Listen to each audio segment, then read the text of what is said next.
The shift inside the royal machine didn't happen overnight. It started quietly, so quietly that most people inside the palace didn't notice at first. But those who watched Prince William closely sensed something had changed. The polite smile, the controlled calm, the years of swallowing headlines and scandals. All of it had begun to crack. And when it cracked, it didn't make noise. It made impact. Behind those ancient stone walls, whispers floated like dust in the sunlight. Advisors murmured that Prince William was no longer interested in playing the diplomat. He'd spent years watching the monarchy become a global spectacle, a circus of interviews, documentaries, accusations, and explosive revelations.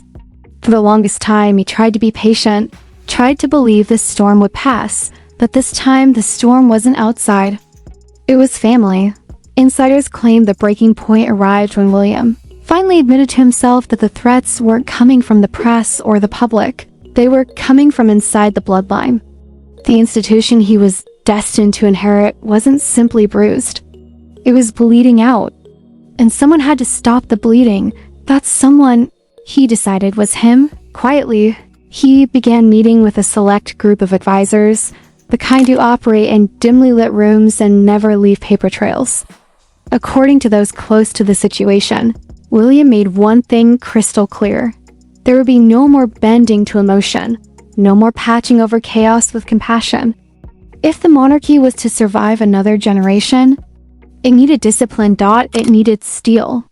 Most alarming whispers came from those who claimed William had reached what his team called the irreversible point. The moment where decisions aren't discussed, they're executed. He wasn't thinking about reconciliation, nostalgia, or brotherly loyalty anymore. His focus had narrowed to one goal: rebuild the crown before it collapses under its own history. And that's where things took a darker turn. Allegedly, discussions began about a political alignment and agreement between the palace and key parliamentary figures. The purpose? To ensure that once William took the throne, he would have the authority to reshape or remove royal titles without the usual backlash and endless debate. A monarchy with sharper edges. A monarchy that answers to tradition and duty, not drama. But here's the twist. Insiders insist this move wasn't crafted specifically to punish Prince Harry and Meghan Markle.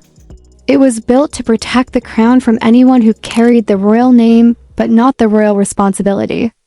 In this new vision, titles had to be earned, not inherited like shiny souvenirs. And the names at the top of the list were Archie and Lilibet. Those close to William argued that titles meant nothing if the children tied to them weren't raised within the institution. A title without duty was just a word, a costume without a role. And once William became king, those words could be rewritten with a single signature. That signature, insiders say, was already drafted. Behind the scenes, lawyers and constitutional specialists reportedly prepared a framework that would redefine who could use prince, princess, or any title tied to the House of Windsor. The rule would shift from blood to service. Only direct heirs and working royals would qualify. Everyone else? Quietly removed from the royal ledger. No speeches, no outrage, no parliamentary arguments. Just ink on paper. And that's when the conversation deepened into something older. Something almost mythic in royal tradition. Letters, patent, documents so powerful and so ancient that they can reshape the royal family with a single line. These weren't political tools. They were weapons forged by monarchy itself. The last major update happened in 1917.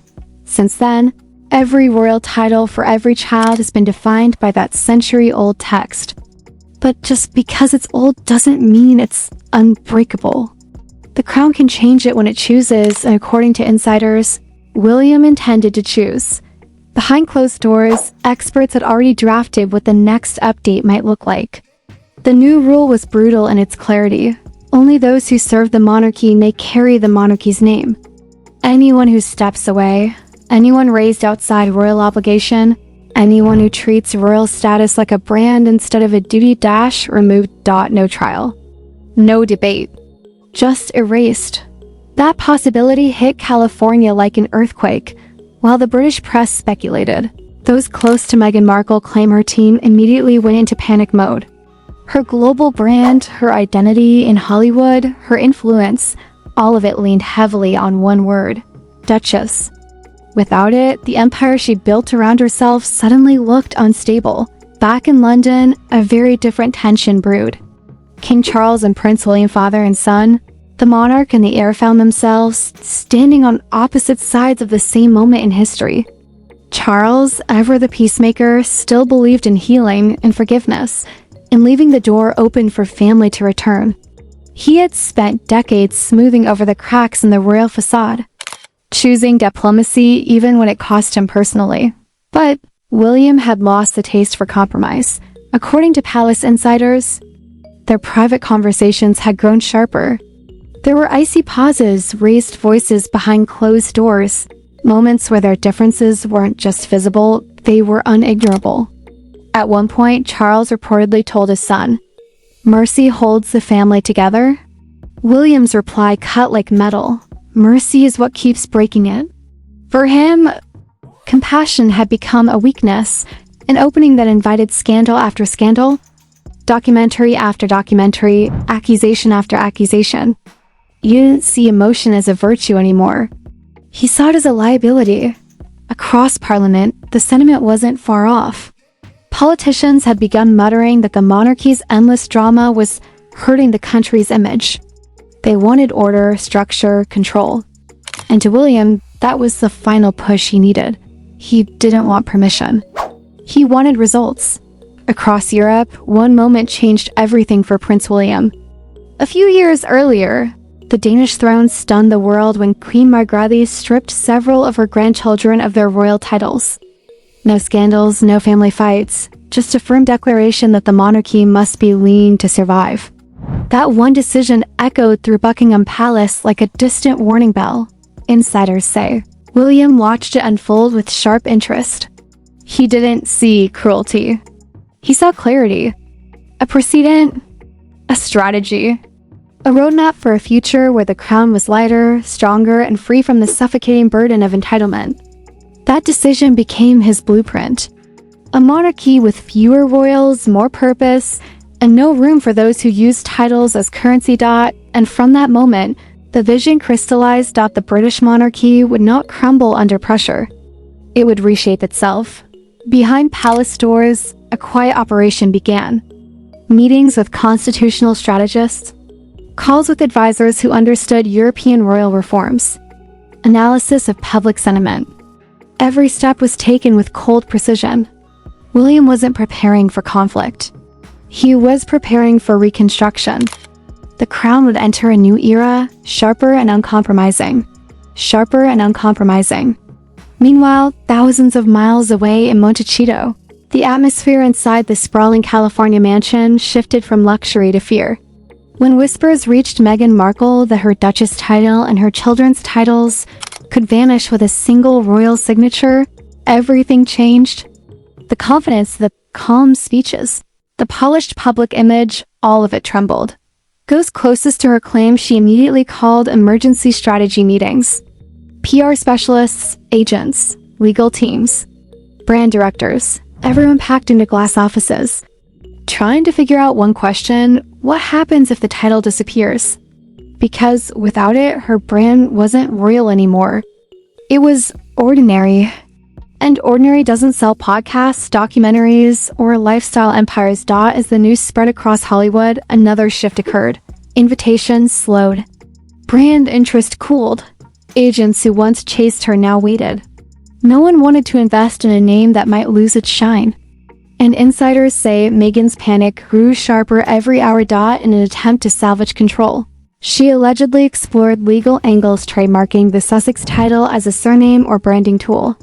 But the whispers say Prince William anticipated that too. Advisors close to him quietly crafted measures to prevent any commercial use of royal titles in future UK trademarks. The message from London was unmistakable. The monarchy's name belongs to the monarchy. And if Meghan tried to turn royalty into a business card, the crown was prepared to shut every door. Back in Britain, the tension between King Charles and Prince William reached its peak. Charles wanted unity he always had. Even with the hurt, even with the betrayal, he still held on to the hope that fatherhood could heal what royalty had broken. He believed that forgiveness was strength, not weakness. But the world around him wasn't waiting for reconciliation. Politicians were growing impatient. The public was divided. The institution was wobbling Dot and William, seeing the monarchies.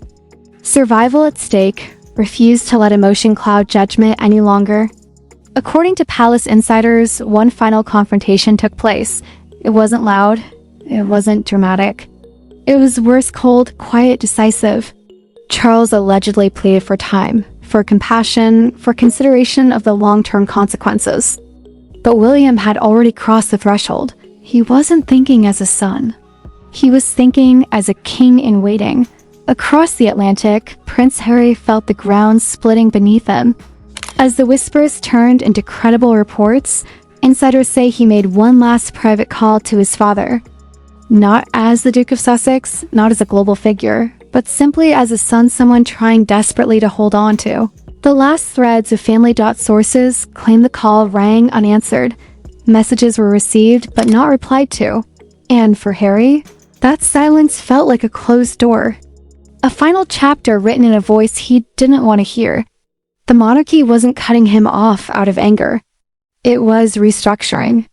And in that restructuring, his branch of the family tree no longer held purpose.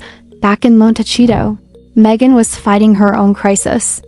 Drafting statements, requesting legal evaluations, preparing press strategies. But even her inner circle knew the truth. This wasn't a media problem. It was a monarchy problem. One she couldn't charm, negotiate, or brand her way out of. Hollywood doesn't chase people losing power. It chases those who hold it. And as her Duchess identity began slipping like sand through fingers, the industry's interest started fading with it.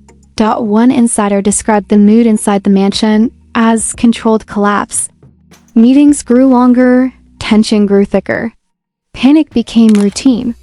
Every plan leaned heavily on one fragile word, Duchess. But soon, the world would stop using it. Across the ocean, a very different world was unfolding.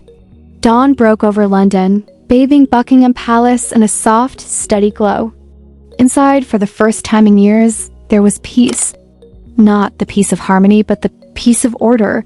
The noise had faded. The chaos had stilled. The air felt lighter, as though the monarchy had finally exhaled after years of holding its breath.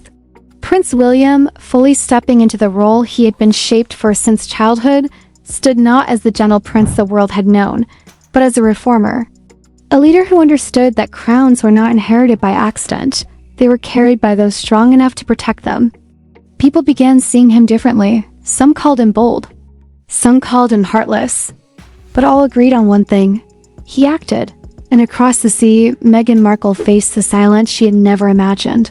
No title to lean on. No royal shield to hold. No crown aura to stand beneath. Just her name, her decisions, her public image unprotected, UNEMBELLICHED. In California. The lights inside her home glowed late into the night. In London, the palace gates closed gently at dusk. Two worlds. One future sealed. Because, in the end, the monarchy didn't need glitter. It needed discipline. It needed direction. It needed definition. And Prince William delivered that definition with a calm ruthlessness no one expected. As for Meghan, the question hung in the air like a ghost. If she is no longer the Duchess, then who is she now?